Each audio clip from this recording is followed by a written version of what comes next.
welcome to the Front Four Fantasy Football Podcast. I'm your host, Matt Marchese, alongside me, back from the lovely state of Arizona, Jeff Azzopardi, rocking his Arizona Cardinals hat. And it's a nice one, too. Like that, Thanks, buddy. That it looks shines. like it would glow in the dark. Yeah, it would probably. Yeah, that's what I'm hoping for. That's my concert hat from now on, for sure, without a doubt. Don't use a lighter, just use your hat. Exactly. All right, you can follow us on Twitter at MattyMar89, at J_party, at Front Four, the number 4, Fantasy on Twitter. Subscribe to our podcast wherever you get your podcast. We're up on Podbean, Apple Podcasts. Spotify thing will come later. Don't get me started. And subscribe to our YouTube channel, Front Four Fantasy. Okay, we're going to get right into this because week 2 gave us some very interesting topics, Jeff. Wow, that's all I have to say. Week 1, week 2. I don't know if I've ever been this lost after 2 weeks of an NBA season. Not lost, but just, I don't know, man. So many things, like so many ways we could go, so many things we can talk about. It's kind of been insane to watch these 2 weeks unfold and who's doing what. Rookie QB's not performing. There's so many different storylines, man. That part doesn't surprise me. It's the really good quarterbacks that weren't performing that was really surprising me. That's true too. We're certainly going to get into one of them. That'll be Jameis Winston. We'll talk about him a little bit later. But let's start off with some buy, sell, or hold. So I'm going to kick this one off with Giants running back Saquon Barkley. So hasn't been all that great. The Giants offensive line hasn't been all that great. And to me, the buy window might be closing, especially because they're playing Atlanta this week at home. And this may be the week after having 10 days off that we see the Giants unleash Saquon Barkley. So are you buying, selling, or holding? For me, Matty, yeah, I'd still buy in on Saquon. I still think coming off the injuries, just getting warmed up. I think they'll find more ways as the season goes to get him more involved in the offense. Like, I don't know. Yeah, I don't think you can do anything but buy on him right now. And what are you selling him at? Like the first guy I'm going to get into, I'll say the same thing. Yeah, so you can't sell him right now. The price is too low. For me, if I have him, I'm holding. For me, if I don't have him, I am absolutely 100% trying to go acquire Saquon Barkley. So who's your first? So I'm going to go in a different direction, but staying with the running back, it's Clyde Edwards-Helaire. I think it's the one guy we're all talking about. Well, a lot of people are talking about after 2 weeks of fantasy, because there is almost like nothing there. Like last year when we heard the Chiefs were getting him, we all had plans on what they were going to use him for, this and that. And we don't see it. Like we don't. This offense doesn't need him. But especially last week, I'm concerned with Helaire because Tyreek Hill wasn't involved in that game at all. And Helaire was still nowhere to be found. The only time he notices when he fumbles and loses them the game. Yeah, like, that's it's not crazy. Good. Jared Smola on Twitter has there's 51 running backs that have had 10 plus carries in 2 weeks. He's one of them. And his ranks in 3 categories are 49th in elusiveness, 50th in yards after contact, and 51st in rushing in Pro Fantasy Football's rushing grade. He's 51st out of those 51 to have 10 plus carries in the 2 weeks of this season. So I will say that is hashtag not very good. Or hashtag no bueno. But again, I pose to you the same question. What are you doing with them? You buying, you selling, you holding?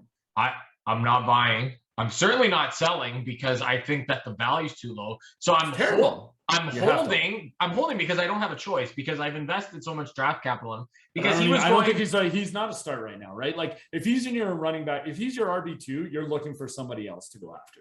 Like you have to move him down. If anything, maybe start him in a flex. I don't know, but he's definitely not up in the like RB1 or RB2 category. And if you were banking on him for that, you might be a bit screwed. Yeah, I would say that he is like barely a flex play right now, but this week against the Chargers, I might give him one more chance. Like, hey, Clyde, like this is your last chance here. You got to figure it out. Like Darrell Williams had 3 carries for -2 yards and scored a touchdown. Like that's how much they trust Clyde Edwards-Helaire right now. It's for sure. Yeah, you got the carry, and they're not even targeting. Like again, Tyreek Hill was taken out of that game. Everybody else became another target for Mahomes. And they're not targeting running backs anymore. Like I think this year I saw they're last in the NFL, where last year they were middle of the pack. Like they're just not targeting the running backs, especially in the passing game. So. Yeah, I'm gonna hold him, and I think you're in the same boat as I am there. Mike Williams, double-digit targets in both games. He is currently the wide receiver 5, and Mike Williams looks absolutely great. And can I just follow up on that? A stat I read. Did you know coming into this year, he only had double-digit targets in back-to-back, like 3 times in 56 games coming into this, and now you're seeing it back-to-back. So 3 out of 56 games going into this year did he have double-digit targets, and now it's been back-to-back weeks. So I'm not as surprised because he's hurt in a lot of games, and Keenan Allen's always been there. But it is still surprising because Keenan Allen has missed time. Now, it sometimes coincides with Mike Williams missing time, but this is the one time that we've actually seen coach speak actually come true. So Joe Lombardi's the offensive coordinator. Here comes in, he goes, Mike Williams is a good receiver. We're going to use Mike Williams like Michael Thomas was used. And everybody's like, yeah, sure you are. We've heard this before. Yeah, Mike Williams has got a lot of talent, but Mike Williams can't stay on the field. I think if they don't have Mike Williams having to go up and catch 50-50 balls all the time, that totally changes things. So this actually came to fruition the one time. And even Justin Herbert said, Mike Williams is a good receiver. We got to get Mike Williams the ball. They're finally getting him the ball. He looks great, and he's scoring touchdowns. Like, I think that's a big thing. They're throwing on the ball, but you see the natural chemistry between him and Justin Herbert, right? Yes. Like there's definitely chemistry there. Justin trusts him. He's looking for him. He's going to him. So I think, yeah, man. Yeah, I'm buying. I'm buying. And if I have him, yes, I'm keeping him, but I am absolutely buying. There are some that will take the approach of, I'm actually not buying. I'm going to sell, and I'm going to sell because his price may not be higher. In Dynasty, there may be some that are doing that, but for me, I don't see that as being a viable option. I'm keeping him because I think he's going to be great going down the stretch here. So the rest of the season. Your number 2. Actually, I'm going to go with Brandon Cooks. I'll stay on the receiver train, and I'm going to go with Brandon Cooks for my second one. Now, he caught 5 of 7 targets in week 1 for 132 yards. Week 2, he had even more targets, 14, caught 9 passes for 78 yards and a touchdown, which I believe he had a touchdown. Yeah, he did. Him up a bit. Yeah, he did. So, I don't know. He's obviously emerging. He is the number 1 in Houston. What are you doing with him, Maddie? Oh, I'm all over it. And I'll tell you why I would be buying Brandon Cooks. I know the quarterback situation right now, Davis. Yeah, Mills I was going to say, but hey, so let me add this to it. Davis Mills, 18 passes, 9 of them were targeted towards Brandon Cook. What do we talk about? There's nothing wrong with targeting bad teams and bad offenses. Brandon Cooks is clear in a way the number 1 guy. They're going to have to throw, and Nico Collins is also on the IR, so it's one less mouth to feed in that offense. I'm buying Brandon Cooks, and I'll tell you the biggest reason why. He may be, and I think the other guy that is like this is Chris Carson. Like, they are so underappreciated in fantasy. It's no joke. Brandon Cooks, almost every year, like the last 3 years, his ADP has been low. This year he's going as like wide receiver 36 or something like that. And all he's going to do is be a mid-range to low-end wide receiver 2. And you know what? You take that. I'm buying. I'm buying because I don't think people value him enough, and I think it's a great spot to be in. I'm assuming that you're in the same boat as me. Actually, you've kind of changed me. I was on the fence because I was like, you know what? I'd put him out there, see what people are willing to pay. If there are people who are that high on him, I don't know how much I trust this offense. I mean, this team has surprised the hell out of me. I thought we'd look back at week 1 and just be like, wow, they actually won a game one year, but they look good again. They were in that ball game for a big chunk of that game.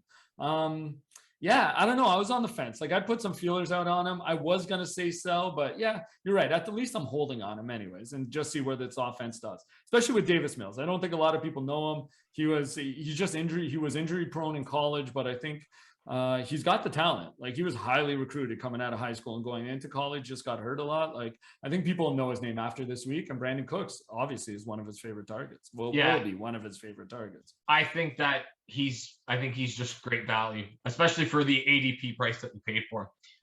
Okay, let's finish this one off with a quarterback, and that is Derek Carr. So Derek Carr leads the league in passing yards. He has 4 touchdowns. He has 1 interception.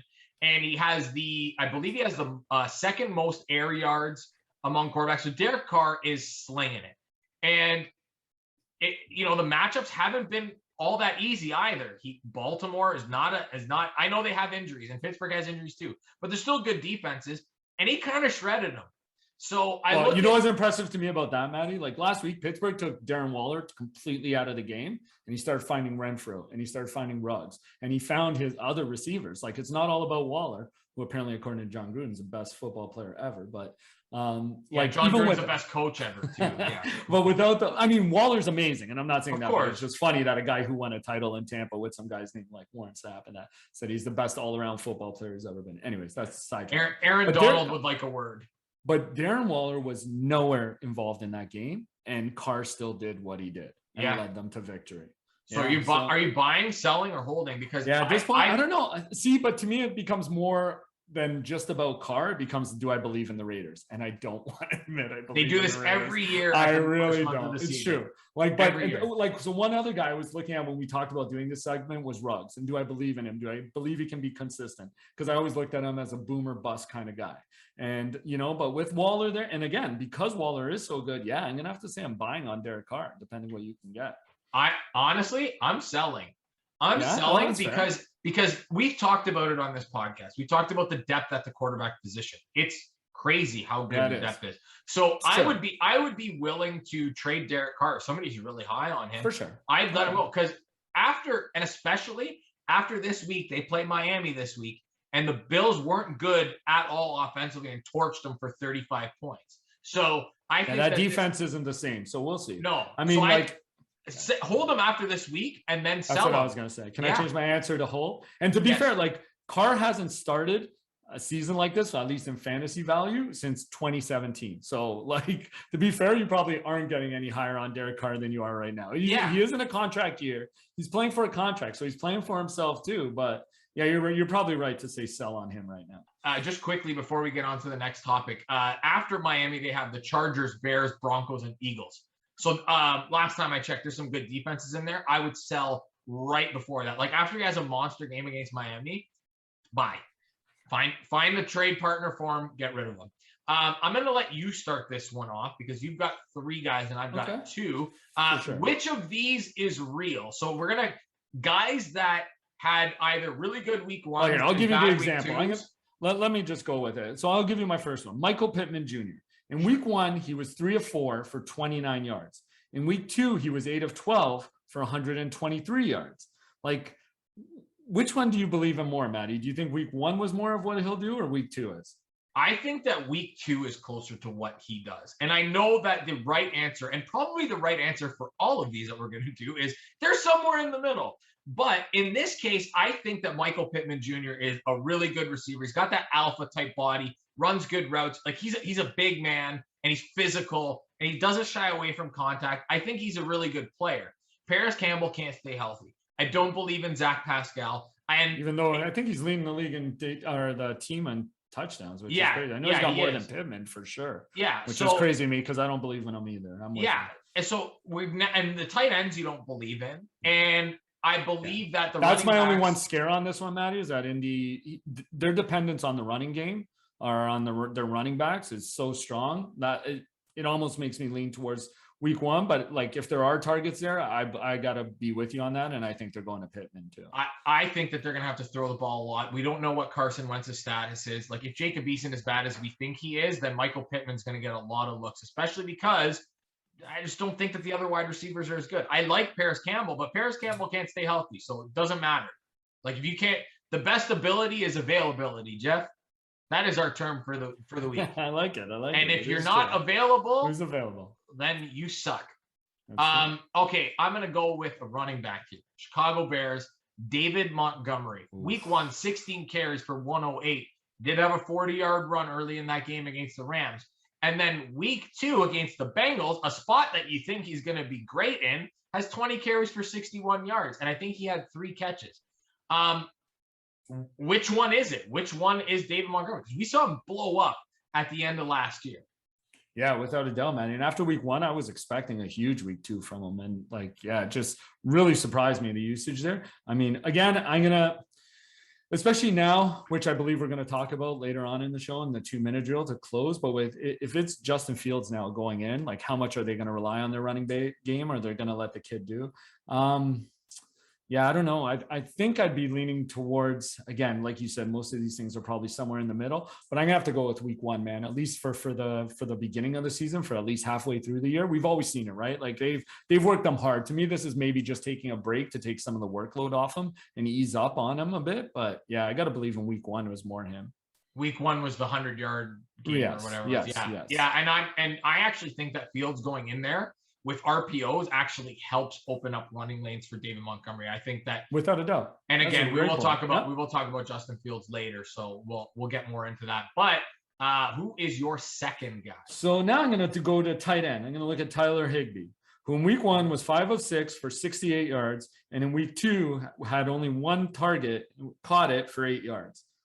What do you think of him, Maddie? I think it's week two. I think that we've seen Tyler Higbee be great for 5 weeks, and then we saw him be completely trash for not completely trash because that's so let me say this too. He is on the field for 100% of the offensive snaps. You know, like he's run routes on 26 of the 59 snaps, and like 32 of those were dropbacks. So he's on the field, but with that offense, like how many targets is he really getting? Well, and not only that, Jeff. At some point, Robert Woods is going to come alive in this offense. Like it's been all Cooper Kupp, and then we had the Van Jefferson sighting in week one. I thought about doing him in our first blog. Like, what do you do with him? Because I don't think you can play him right now. It has been Cooper Kupp. I think Cooper Kupp like leads most receivers. He is the wide in a lot of categories. He's been money. Yeah. So he's got. I actually have his numbers up here: 16 catches, 271 yards, 3 touchdowns. He has 21 targets in 2 games. There are only 5 players that have 20 or more targets in the first 2 games. Or sorry, 6. So that's, like that Cooper Kupp's been great, but at some point somebody's going to say, we got to cover that guy. And I was looking up some numbers for my article this week, which you can check out on my Twitter account.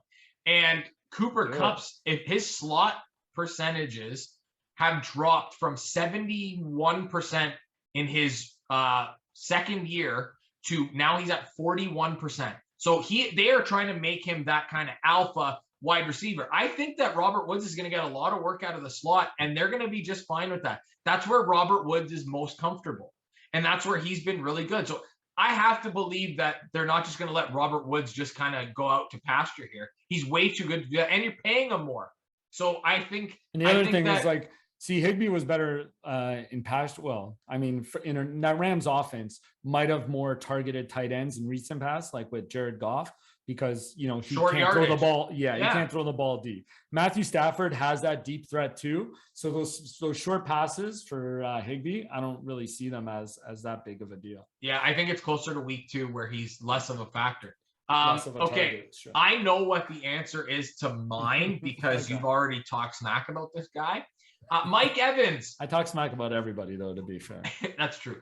Mike Evans, week 1, 6 catches, 6 targets, 3 catches, 24 yards. Yeah. Week 2, 5 catches, 75 yards, 2 touchdowns on 9 targets. I know what your answer is.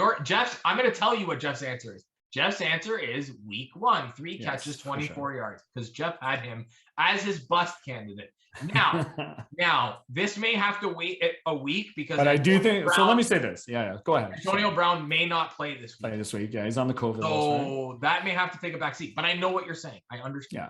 Well, I think this is exactly what Mike Evans is right now. He's boomer bust every week in fantasy because Antonio Brown's going to get those. Gronk has been a monster. What's he got? 4 touchdowns in 2 weeks. Like, dude, come on. Like, so if he's taking those end zone targets away from Mike Evans, like. I don't see Mike Evans's value being that high, and that seems to be the only place he gets targeted a lot is in the end zone. So Brown had a bad week this week. Like he was targeted 3 times, whatever. I just think that this is going to be a case that Mike Evans is going to have his weeks, like you said, where he's really good, and there's going to be weeks where Antonio Brown's going to be non-existent, like he was this week. The one constant is that Chris Godwin's going to be really good every week. Yeah. Like I said, to me, when we talked about him in the preseason, like he's the most athletic out of all 3 receivers. He's the youngest, so he's got fresher legs. Like, I don't know, man. Mike Evans to me, boomer bust play, and I don't know.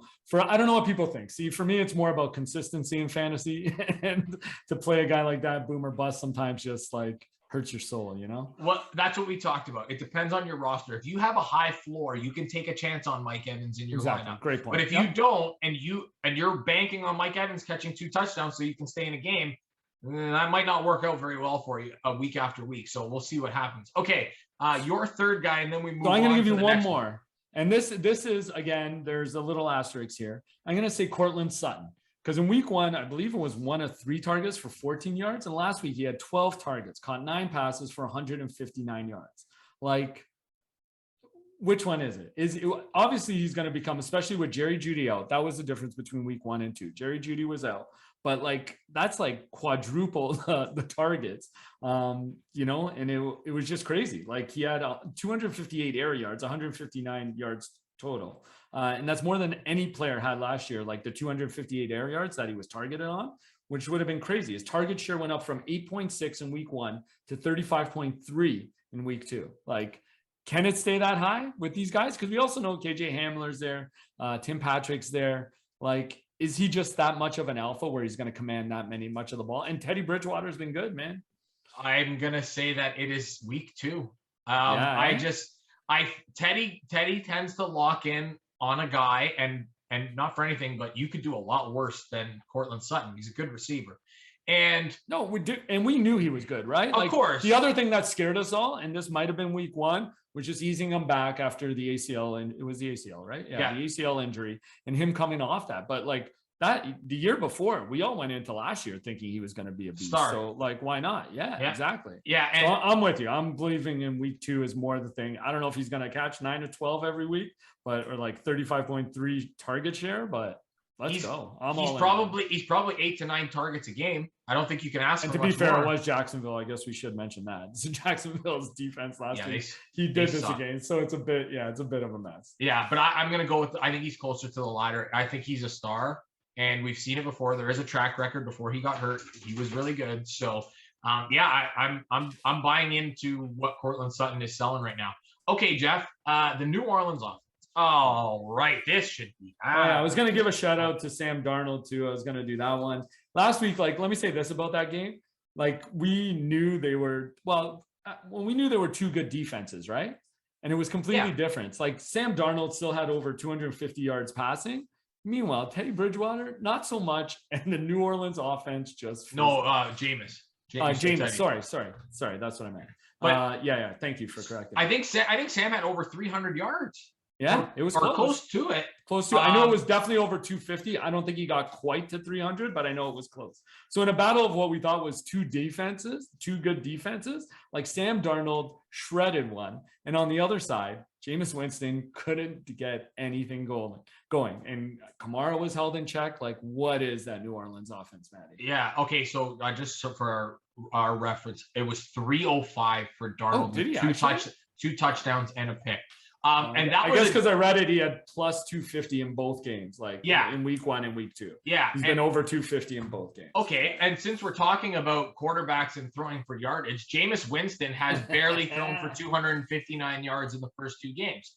And everybody got kind of enamored with like, hey, he threw 5 touchdowns and threw for less than 150 yards. 50 yards, which is we know that is not sustainable. We all know that. But what we also know, and I've mentioned this before, that Jameis Winston is a volume passer. That he's an accumulator. He's never been a guy that's been super accurate, throws a lot of picks, so he has to throw a lot to make up for all that stuff.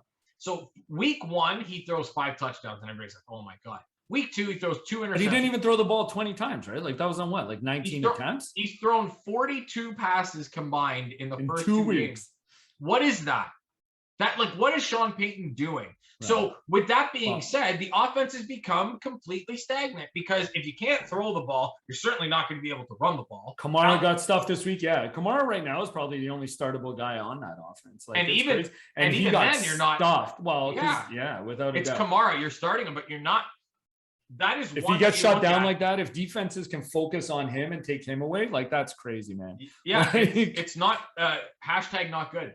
The Saints offense will only go as far as Kamara takes them. And with that defense, I know. So a guy we mentioned in the previous episodes, Marquez Callaway, everybody was high on him in the preseason, I think. He was week 1, 1 of 2, week 2, 2 of 4. He's got a total of 22 yards in both weeks, 14 first week, 8 in the last week. Like, what is going on there? These guys are... In Italian, we would say he's mort, which means he's dead. I don't know what happened. He looked great in the... They're just... You know what, Jeff? Jeff, they're just not throwing the ball. Dude, 2 targets, 4 targets. Like, if he's your top guy, like, we expected him to get the share of targets there. And, like, you know, then he could show what he could do. He's not even getting that opportunity. Like, Adam Troutman is another guy that, you know, you talked about him last week, a guy that you weren't worried about. He had the 6 targets week 1, and then he was not. Well, last week, everybody was talking, is it him or Juwan Johnson, right? It's one or the other. Which tight end is going to take it? It's neither. It's neither. Exactly. This offense is dreadful. And you know what? They get the Patriots this weekend, and the Patriots are still a good defense. I don't care what anybody says. The Patriots are a good defense. So it's going to be another one. Like, I would probably bet the under in that game because I don't think they're going to put up any points. And here's the other thing to me, like that preseason debate on the quarterback and the competition to see who would be their starting quarterback, whether it was Taysom Hill or Jameis Winston. Like, if you're not giving it to Jameis to try and throw the ball more, like, why isn't Taysom in it? Yeah, 100%. Then why isn't Taysom doing it? Like, why can't he be in there? He gives you the rushing option. Maybe he'll open up some more for Kamara. Like, I just don't understand that thinking when he's not throwing the ball that much. Like, if you don't believe him in throwing the ball, then just leave Taysom in there, man. I thought he was going to come out blazing, trying to hit these guys, get them in form for when Michael Thomas comes back. No, like, you have these tight ends who can catch. You have these receivers. Like, you know, you're about to get Tre'Quan Smith back and then Michael Thomas. Like, I don't know what they're waiting for. It's almost as if Sean Payton is like, I'm going to throw this guy to the Wolves just because Taysom's my guy and I wanted to prove a point. Which maybe that's a little too simple. It probably is because coaches want to win games. But if you want to win games, don't you have Jameis just sling it? Like, doesn't that make sense? But that's what I mean. And he didn't even do that. They were never in this game, Maddie, and he wasn't throwing. No, they were not. Kamara got like shut out and taken out early. Like, he was a non-factor and he still didn't throw the ball. So what are they doing? I'm at a point now where I'm just, but for real, Kamara is the only startable guy in that entire offense right now. And like I said, you're not even comfortable with that. Like, right. Find the guy that soured on Alvin Kamara already. Find that guy, trade for him. Go target him. And I mean, that's probably a short list, but you know, hey, if you can find them, take advantage. Take advantage. Be a vulture. Be Mike Tolbert, man. That's my motto. Be a vulture. Another curious situation as we move on to the next topic. Wow. The Dallas running back. So when I looked, can I say something? You know what? I think we should just change it to offense too, because part of me wanted to do Dak for that what's real week 1 or week 2, because we saw a completely different Dak Prescott too. Do you think that's totally dependent on the running backs? No, I think week 1 was closer to what Dak is. Remember, he's still coming back from the injury. So there's also a comfortability thing. Yeah. So they still get the win. And, you know, frankly, they got, you know, a good moral victory in week 1, keeping it so close, and probably should have beaten the Tampa Bay Buccaneers. So agreed. But okay, so we'll focus in on the running backs and then we'll see how much time we have to look at the rest of the offense. But for sure, Tony Pollard is the RB12. Ezekiel Elliott is the RB26. If you had that on your bingo card, collect your prize, because I didn't see that happening. And it's not the thing that is most intriguing to me is not the fantasy production, because sometimes guys get lucky. But the fact that Tony Pollard has 23 touches through 2 games compared to Ezekiel Elliott's 31 means that they are trying to incorporate Pollard. And let's face it, for good reason, Jeff. He looked great in both. He looks really good. He looked drastically better than Ezekiel Elliott. Like, when Ezekiel Elliott gets a corner one-on-one and can't beat him, now I'm worried. I saw a stat that Tony Pollard's true yards per carry is first in the NFL. It's like 7.7 yards. I know. I was just looking for a tweet I saw on the same thing because I don't know why. His juke rate is also first, so he's missed. So guys are missing him. I don't know. Tony Pollard is a must start now, because everybody knows that Dallas wants to throw the ball. They know that they have success doing that because they have 2 really good receivers. Tony Pollard is a must start, and it's probably not even in a flex spot. It's probably in an RB2 spot. And he is startable until somebody shows me otherwise. Well, if the usage remains the same as it did in week 2, how can you not, man? Like, I don't know. It seems it's funny. Sometimes I wish they would put like how much guys make, because like Pollard makes what, $3 million compared to like, if he even makes Ezekiel's that much, like 90. Anyway, but whatever. But looking back on it, like if you were to do week 2 expected PPR fantasy points based on what they were used at, like based on their usage, Ezekiel Elliott was 12.7, Tony Pollard was 12.4. Like, Like he's right there. If he's getting the same, and like you said, he just looks better than Zeke. If he's getting the same timeshare in that backfield as Zeke, how can you not go with Tony Pollard right now? Why would you not start him? And you know what? A lot of guys would have drafted Ezekiel Elliott and probably would have handcuffed Tony Pollard because it's a good offense to attach himself to. If you have both of them, you probably have to start both of them. You have to. You have to. Because Zeke is going to get his carries. They're paying him a lot of money. He's going to get his touches. So if you can That's what I mean. Yeah. It might be a pure split and then just ride the hot end, right? Like you're saying, if Zeke's legs aren't going, he can't get around that corner, then just give it to Pollard. I really think this could become a case of the hot hand, and they use both guys, usage in both guys, and just whoever has a hot hand. And like you said, they're going to be throwing the ball a ton too. So the way I kind of look at it is like this. If you can get 27 points, 28 points out of both your RB2 and your flex spot, not even your flex. Yeah, because you probably have another guy that you've drafted in there. Maybe it's a Chase Edmonds, maybe it's whatever. So if you can get that kind of production out of your RB2 and your flex spot, you're probably laughing. Like 15 from your RB2 and 12 or 13 from your flex is kind of what you're looking for. Like that's okay. Exactly. So you have to start both of them. You can't start one. If that's a floor, or that's like consecutive or consistent, then I'm okay with that. I'd be more than okay with that every week. So you want to get into we can get into the rest of the offense quickly here. No, Dak was really the only one because I was going to bring him up in that earlier segment, like week 1 or week 2, like which one was real or not real, because I saw a completely different Dak. I got one for you because we can do this quickly. Rest of season, who do you want? Hoping that he's healthy, Amari Cooper or CD Lamb? I'd still have to go CD Lamb. I mean, I think so too. And that's just, like no stats in front of me, just on the eye test, man. I love what he brings. I mean, Amari's playing for a contract this year, ain't he? Like he's no, I think he's got 1 year left, but they're talking about moving on. I mean, they both look good at times when Dak's got them the ball, but yeah, my preference would be CD Lamb. I was really high on coming into this season, and I got to stick with that. I really like Lamb as a future there in Dallas. Cooper was great in week 1. That we can absolutely say, and they are. CD Lamb is currently wide receiver 12, and Amari Cooper is wide receiver 5. Wow. Amari Cooper's got 21 targets. See, that's crazy. Games, and CD Lamb has 24. That's also because Michael Gallup isn't there. Michael Gallup is going to eat into the target share a little bit.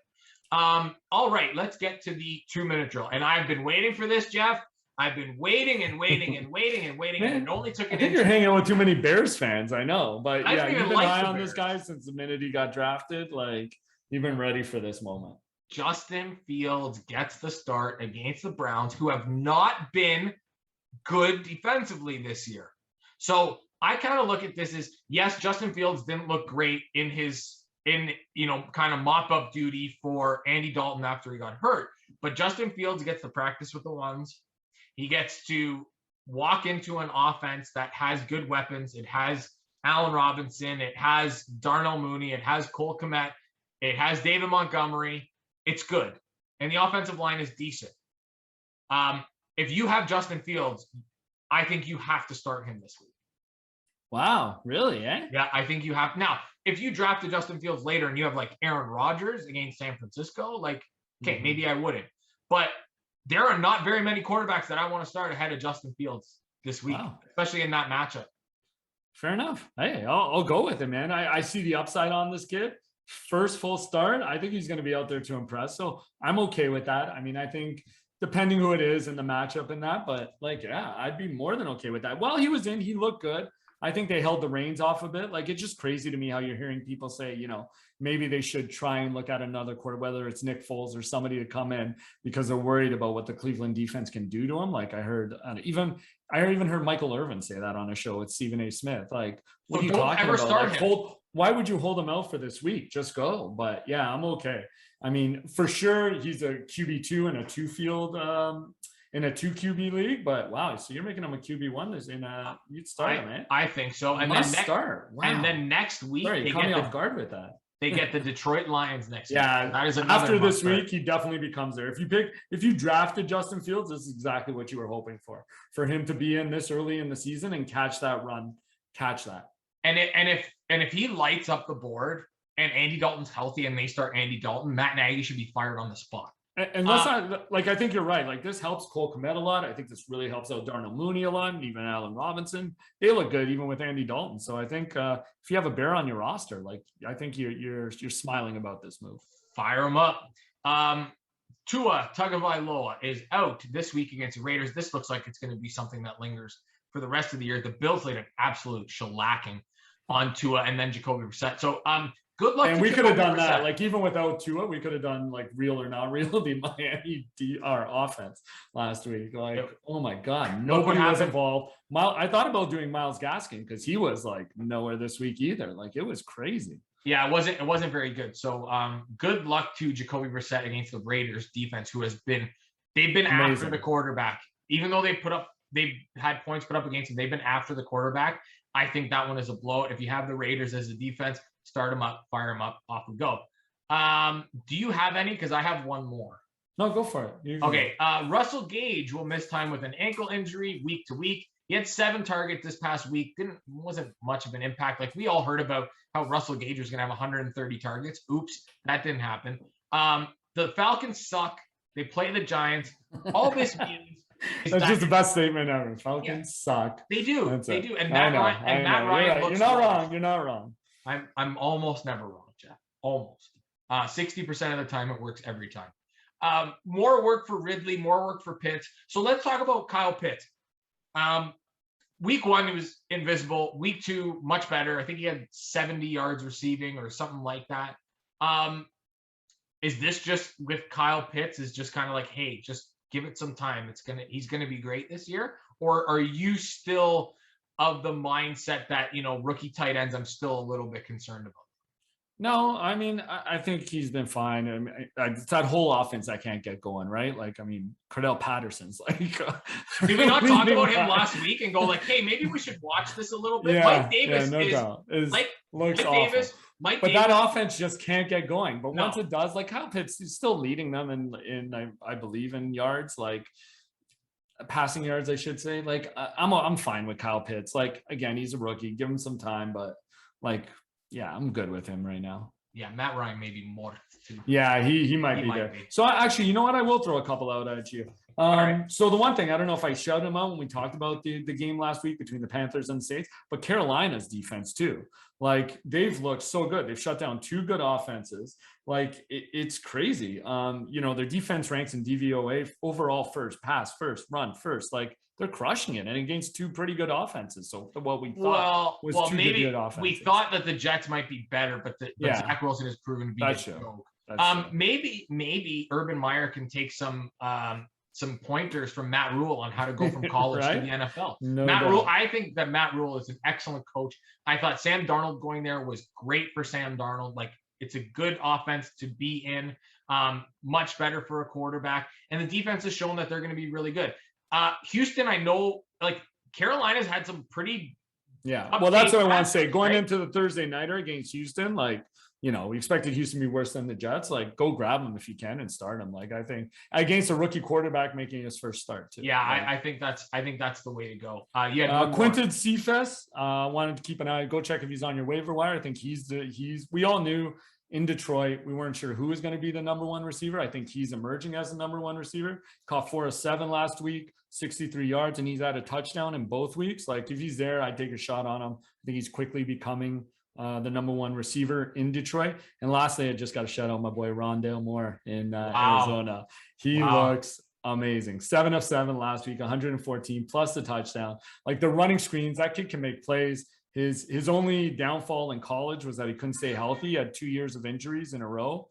But like, they're throwing him screens and they're just letting him make plays. Then there's blown coverage where Kyler can find him. Kyler's looked amazing too. Found him downfield. Like, I think Rondale Moore, his playing time is just going to go up. Like, Kirk and Green are playing more than him right now, but I don't know if that'll be the case by the end of the year. And who knows if AJ Green can stay healthy. So, I mean, go check out on Rondale Moore to grab him up, because I think there's nowhere but up for that kid to go. We talked about it last week. That offenses look really good.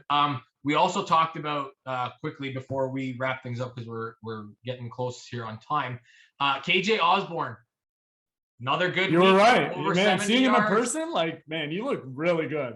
He's out there. Like Justin Jefferson had those 2 bad drop passes. Thielen came through with a few, but yeah, he looked really good, Matty. I picked him up in a few leagues after you said that last week. I've kept an eye on him, and wow, he really did impress, especially being at the game. And Minnesota's defense sucks, so they're going to have to throw the ball a lot to stay in games. Yeah. And you know what? They're going to have to play the Bears. They're going to have to play the Packers.